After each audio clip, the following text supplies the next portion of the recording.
आज हम एक बहुत ही इम्पोर्टेंट टॉपिक पे चर्चा करने वाले हैं जो कि है सीएए। देखिए, आप लोग अगर आजकल न्यूज़ सुन रहे होंगे तो आपने सीएए का नाम सुना ही होगा। तो सीएए का पहले आप लोग को पूरा नाम पता होना चाहिए कि आखिर में होता क्या है, इसका फुल फॉर्म क्या है सीएए, है ना। तो इसका जो फुल फॉर्म है वो है सिटीजन अमेंडमेंट एक्ट। तो सिटीजन अमेंडमेंट एक्ट जो है वो 2019 में ही आ गया था, लेकिन उसको लागू अब किया गया है। मतलब ये जो पारित हुआ था, ये जो सिटीजन अमेंडमेंट एक्ट है ये पारित 2019 में हो गया था, लेकिन लागू अब हुआ है। क्यों हुआ है, देखिए पहले आप समझिए पारित और लागू होने में क्या डिफरेंस है। पारित, अगर कोई भी नियम या कोई भी अधिनियम जब पारित होता है तो वो विभिन्न चरणों से होकर गुजरता है, और जब वो विभिन्न चरणों से होकर गुजर जाता है उसके कुछ नियम बन जाते हैं जिन्हें उन नियमों को पूर्ण करने के लिए लोग बाध्य हो जाते हैं, तो वो लागू हो जाता है। ठीक है, तो ये 2019 में ही पारित हो गया था, लेकिन लागू अब जाके हुआ है। तो इसमें था क्या, देखिए ज़रूरत क्या पड़ी सीएए लाने की। हम तुम और बहुत से लोग, हम लोग तो भारत के ही नागरिक हैं ना। तो बहुत से लोगों के मन में ये भी सवाल है जो बाहर से आए हुए हैं, ये भी सवाल होगा कि क्या उनकी नागरिकता अब छिन जाएगी। तो ऐसा नहीं होगा, क्योंकि सीएए नागरिकता देने के लिए बनाया गया अधिनियम है, नागरिकता छीनने के लिए नहीं। ठीक है, इसमें क्या होगा, सबसे पहले आपको एक बात ध्यान में रख लेनी चाहिए कि एक बार पहले 1955 की हम बात करते हैं।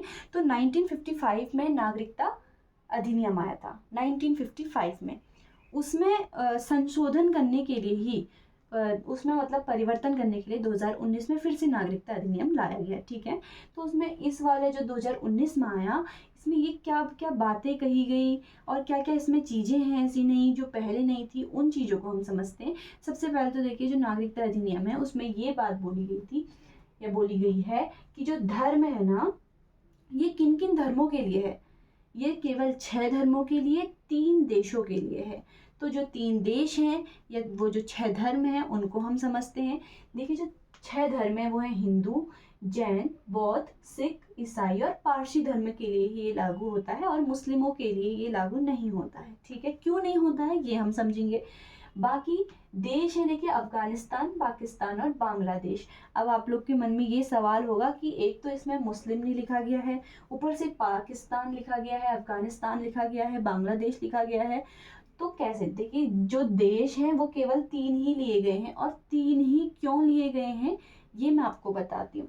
क्योंकि जो ये 3 देश हैं, अफगानिस्तान, पाकिस्तान, बांग्लादेश, ये मुस्लिम बहुल क्षेत्र हैं। मतलब इन देशों में सबसे ज़्यादा जो जनसंख्या है वो मुस्लिम्स की है, और इन देशों में जो ये धर्म हैं, ये 6 धर्म जो हैं, ये बहुत अल्पसंख्यक हैं। मतलब इनकी संख्या कम है, और अल्पसंख्यक होने के कारण इनके साथ उत्पीड़न की देखा गया। इस वजह से जब उनके साथ उत्पीड़न देखा गया तो उन लोगों को इन देशों से प्रवास करके भारत में आना पड़ा। ठीक है, तो उस समय ये लोग आए, तो उस समय जो सरकार थी उन्होंने कहा था कि मतलब रहने के लिए परमिशन ज़रूर दी थी, और ये भी कहा था कि आपकी नागरिकता के लिए भी ज़रूर कुछ ना कुछ प्रावधान किए जाएंगे, जो अब किए जा रहे हैं। ठीक है, तो वही है। क्यों ये 3 देश थे, आप लोग को क्लियर हो गया होगा। मैं फिर से बता देती हूँ, यही 3 देश इसलिए लिए गए हैं क्योंकि ये जो ये 3 देश हैं ये मुस्लिम बहुल क्षेत्र है, यहाँ मुस्लिमों की जनसंख्या ज़्यादा है, और बाकी ये जो 6 हिंदू, जैन, बौद्ध, सिख, ईसाई, पारसी, ये लोग अल्पसंख्यक हैं, इनके साथ उत्पीड़न हुआ। इस वजह से इन 3 देशों से जो भी लोग प्रवास करके भारत में आते हैं उन्हें भारत की नागरिकता दी जाएगी। अब इसमें भी एक डेट है, 31 दिसंबर 2014। इसमें एक बात ये कही गई है कि जो 31 दिसंबर 2014 से पहले आए हुए लोग हैं, मतलब कि इस डेट से पहले जो लोग भारत में आए थे उन्हें क्या होगा, उन्हें भारत की नागरिकता आसानी से दे दी जाएगी।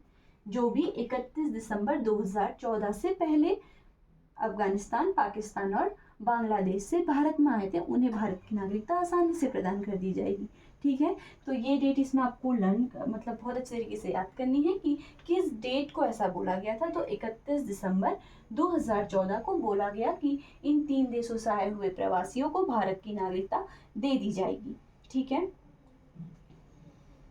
बाकी यह है कि नागरिक प्राप्त करने हेतु निवास की अवधि। देखिए, आपको पता है ना, नागरिकता किसी देश की जो नागरिकता होती है ना, वो हमें कब मिलती है? जब हम उस देश में रहने लग जाते हैं। सिंपल सी बात है, हम उस देश में अगर रहने लग जाएंगे तो हमें उस देश की नागरिकता प्राप्त हो जाएगी। तो एक बात जो 1955 में कही गई थी, वो ये कही गई थी कि अगर किसी देश की नागरिकता प्राप्त करनी है तो उस धर्म के लोगों को या उस देश के लोगों को उस जहाँ मतलब वो प्रवास करके गए हैं, जैसे कि मतलब कोई भी पाकिस्तान, बांग्लादेश या कहीं का भी मतलब प्रवासी अगर हमारे देश में आता है तो उसको हमारे देश में 11 साल होने चाहिए। अगर 11 साल होंगे तो उसको क्या होगा? उसको नागरिकता मिल जाएगी। लेकिन 2019 में इसको घटा करके 6 वर्ष कर दिया गया है। अब अगर कोई भी धर्म का व्यक्ति यहाँ 6 वर्ष तक है तो उसको क्या करेंगे? उसको नागरिकता मिल जाएगी, आसानी से मिल जाएगी। यानी कि अब अगर 2014 में कोई भी इंसान भारत आया है जो अलग धर्म का है, हिंदू ना होकर अलग धर्म का है, तो उसे क्या होगा कि 2020 तक उसे नागरिकता मिल जाएगी। ठीक है, समझ में आ गया होगा? उसे 2020 तक नागरिकता मिल जाएगी। इसमें एक विवाद भी सामने आता है। एक हुआ था असम समझौता हुआ था, ये आप देख लीजिए। एक असम समझौता हुआ था और जो असम समझौता था ना, वो भी प्रवासियों को लेकर के ही था, जो कि 1985 में, इसके असम समझौता में 1985 में साइन हुए थे। और इसमें एक बात कही गई थी कि जो 25 मार्च 1971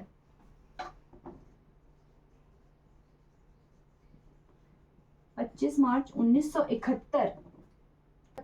1971 के बाद में 25 मार्च 1971 के बाद जो भी लोग भारत में आएंगे, बांग्लादेश से या अफगानिस्तान से या पाकिस्तान से, कहीं से भी, तो उनको इस देश की नागरिकता नहीं दी जाएगी।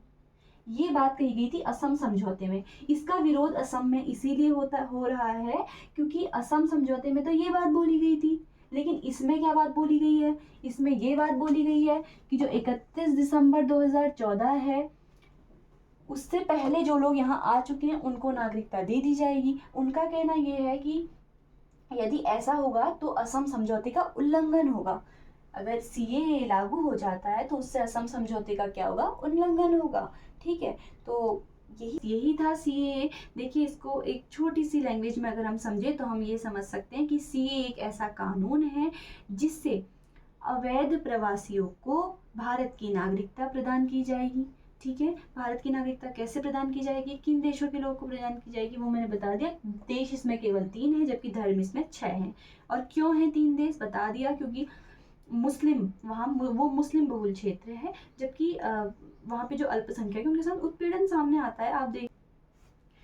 और कई जगह सीएए की आलोचना भी की जाती है। सीएए की आलोचना इसलिए की जाती है क्योंकि कोई लोग कहते हैं कि ये आर्टिकल 14 का उल्लंघन करता है। क्यों करता है? क्योंकि आप जानते हैं कि आर्टिकल 14 में क्या कहा गया, अनुच्छेद 14 में समानता की बात की गई है, तो ये समान रूप से नहीं देखता। ये बोला गया है, कहीं भी बोला गया है कि ये विशेष समुदाय को लक्षित करता है, ये विशेष समुदायों को लक्षित करता है, ये बात बोली गई है। ठीक है, तो इसीलिए इसकी आलोचना भी की जाती है। जो नागरिकता है वो अनुच्छेद 5 से 11 तक के अनुच्छेदों में अच्छे तरीके से बोली गई है कि कौन भारत का नागरिक होगा, कैसे होगा।